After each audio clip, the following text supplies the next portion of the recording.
Desactive el ALC y varíe la frecuencia. ¿Qué sucede? Anote sus observaciones. Cabe destacar que el ALC desactivado, mientras se baja la frecuencia, el voltaje aumenta y viceversa, es decir, que ahora son inversamente proporcionales. En la tensión de 469,5 nos está dando un resultado de 1,3 milivoltios. En la tensión a 701,5 nos está dando 0,7 milivoltios. Mientras que en la tensión de 853,5 nos está dando un valor de 0,2 milivoltios.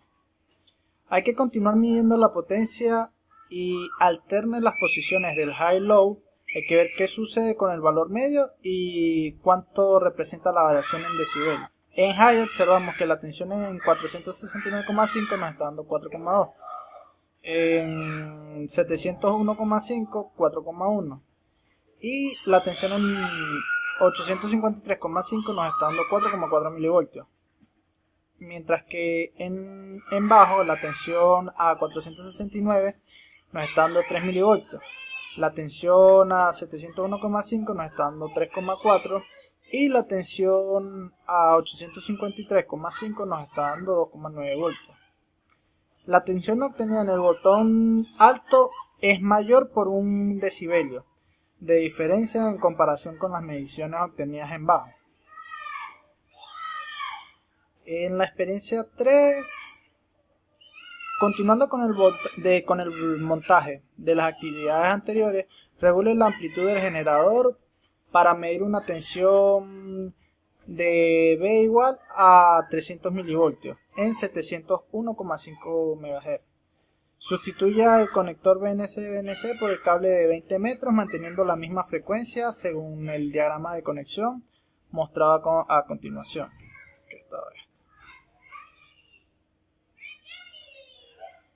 Energiza el generador RF y hay que observar cuál es el valor medio en el voltímetro, si es mayor o menor que el BI.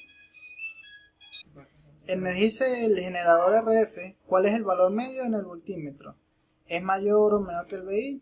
El voltaje de 20 metros es igual a 92,5 milivoltios.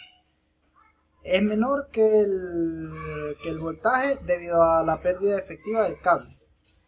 Esto se debe porque a mayor longitud del cable tenemos una atenuación en el voltaje. Calcule la pérdida efectiva del cable.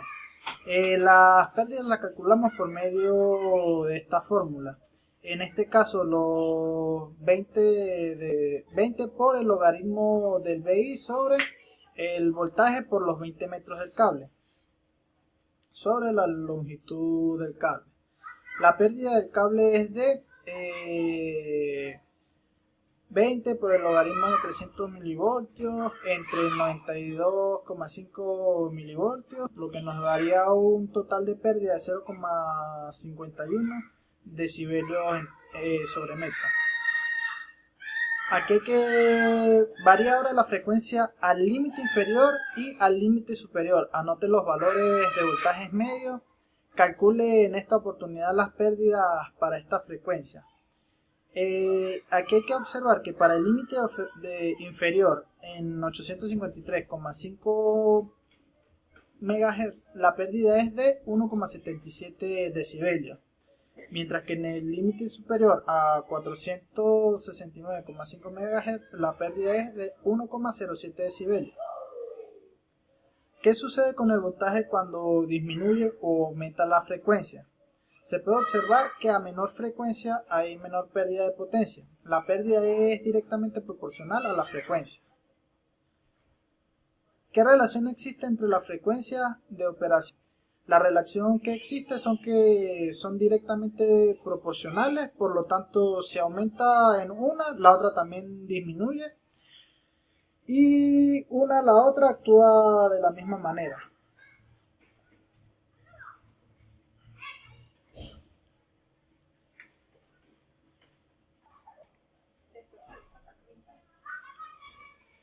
Práctica número 3. Utilización de la línea ranurada. Hay que entender que en la línea ranurada nosotros principalmente lo que observamos son los periodos de la onda senoidal que pasan a través de ella. Sí, se observa la longitud de la onda. En la experiencia 1, la medición de la tensión y corriente. Hay que regular el valor máximo de la potencia de salida del generador sintonizado en las frecuencias más bajas de 509,5 MHz. Conectar la salida del generador en un extremo de la línea ranurada, implementando el cable de 75 ohms y 1 metro de longitud. Terminar con 75 ohms en la extremidad libre de la línea ranurada. De este modo la línea estará cerrada en su impedancia característica 75 ohms. Conectar la salida de la sonda de tensión, un voltímetro en CC, y anote los valores medios. La frecuencia 55 voltios o 550 milivoltios. Conecte la figura de igual forma al medidor de campo. Describa las experiencias. Aquí en esta pudimos observar que el valor medio de 550 milivoltios este se mantiene constantemente a lo largo de la línea, ya que el sistema está en equilibrio, mientras que por otra parte cuando se conecta el medidor de campo se puede apreciar que al medir la corriente su lectura es mínima, mientras que en el caso del voltaje el LED encendido se encuentra en el centro o en el LED número 5. La segunda experiencia. Medida la relación de onda estacionaria. Siguiendo el montaje anterior con el voltímetro en la sonda de voltaje, mueva el carro de la línea ranurada. El valor medio varía o se mantiene. ¿Qué debería ocurrir tomando en cuenta que el valor de la carga y la impedancia característica es el mismo? Si se mantiene el valor medio como el valor a la carga de la impedancia, las características es el mismo. Quiere decir que la impedancia que verá el generador será el mismo. La impedancia característica y por ende se mantendrá constante el voltaje en 0,55 voltios, es decir, 550 milivoltios. En esta nos pide que reemplace la terminación de la línea de 75 ohms, la terminación de la impedancia, con la de 50 ohms, y que enviamos la tensión a lo largo de la línea. Hay que observar qué sucede. En este caso se puede observar que el voltaje aumenta y disminuía a lo largo de la línea, observando que varía el valor con el que se venía trabajando. Mida el valor máximo y el valor mínimo que se encuentra a lo largo de la línea y anote sus resultados. En este caso, en 509,5 MHz, el valor máximo fue en 30,5 centímetros de la línea a 582 milivoltios, y el valor mínimo que lo observamos en 3,7 centímetros fue de 540 milivoltios.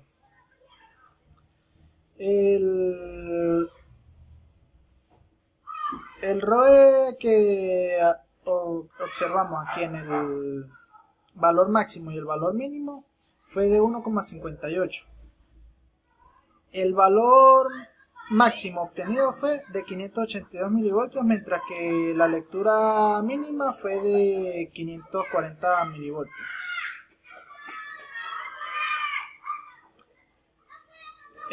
Calculando el ROE, esto es igual al voltaje máximo entre el voltaje mínimo y nos dio un resultado de 1,08. Repita desde 2 hasta 4 con la terminación de 100 ohms. En este caso de los voltajes, estos fueron variando constantemente. En la frecuencia de 509,5 MHz, el valor máximo fue en 24 centímetros y nos dio un resultado de 543 milivoltios, mientras que su valor mínimo fue encontrado en 4,2 centímetros y nos dio un total de 445 milivoltios. El ROE fue de 1,22. En la experiencia número 3 nos está pidiendo que midamos la longitud de la onda y la obtención de la frecuencia.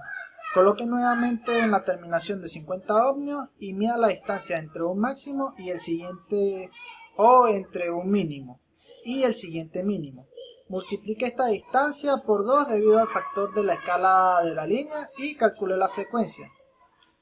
Se procedió a colocar nuevamente la impedancia de 50 ohmios y se tomó en cuenta un máximo y su siguiente, por lo que hubo los siguientes valores. El primer máximo fue de 902 milivoltios y estaba en 5 centímetros de la línea, mientras que el segundo lo conseguimos nos dio un valor de 910 milivoltios y estaba situado a 34 centímetros. Lo que nos da una distancia en promedio de 29 centímetros.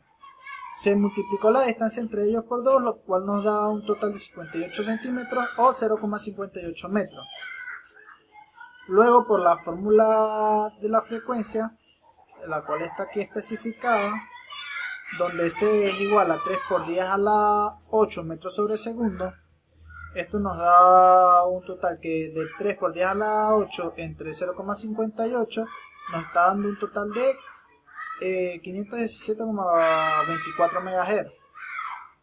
No obstante, es el mismo valor de la operación del generador, pero se encuentra muy cercano. En esto varía mucho dependiendo de la atenuación que tengan los elementos, pero siempre se busca que den valores muy similares. Mida la distancia entre máximo y mínimo. ¿Cuántas longitudes de onda representa? La distancia entre máximo y mínimo debe ser de un cuarto. ¿Esto se debe a qué? Distancia de máximo es igual a 910 milivoltios, a 34 centímetros, de lo que observamos. La del mínimo fue a 592 milivoltios, en 18 centímetros. La distancia entre ambos fue de 16 centímetros.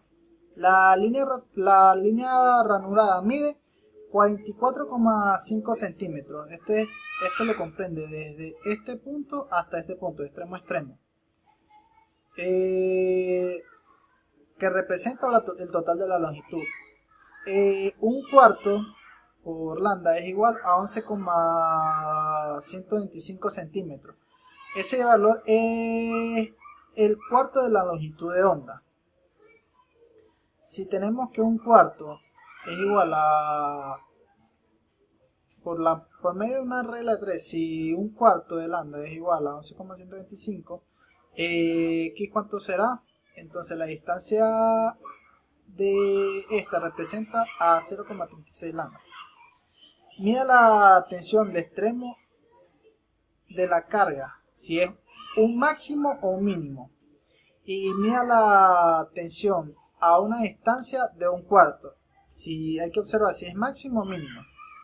En esto, a 580 milivoltios, el extremo de la carga es un mínimo. Y en 530 milivoltios a un cuarto también es un mínimo.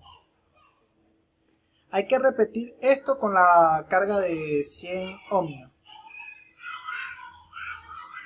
El voltaje con el que veníamos trabajando varía, pero sigue siendo un mínimo. En 510 milivoltios al extremo de la carga es un mínimo. Y en 512 milivoltios a un cuarto de la carga, a un cuarto de la longitud, también viene siendo un mínimo. ¿Y qué podemos concluir de la tercera y la cuarta experiencia? Es que cuando mayor sea la impedancia de carga, menor serán los valores del voltaje. Aquí en la experiencia número 4, medida en un cortocircuito hay que medirla en un cortocircuito y en un circuito abierto.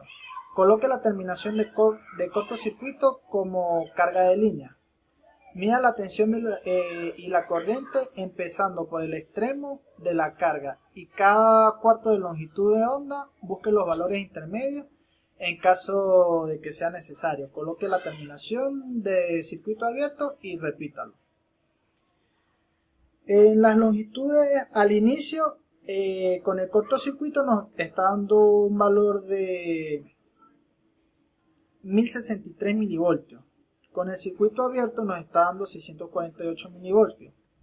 En el primer cuarto de la longitud, con el circuito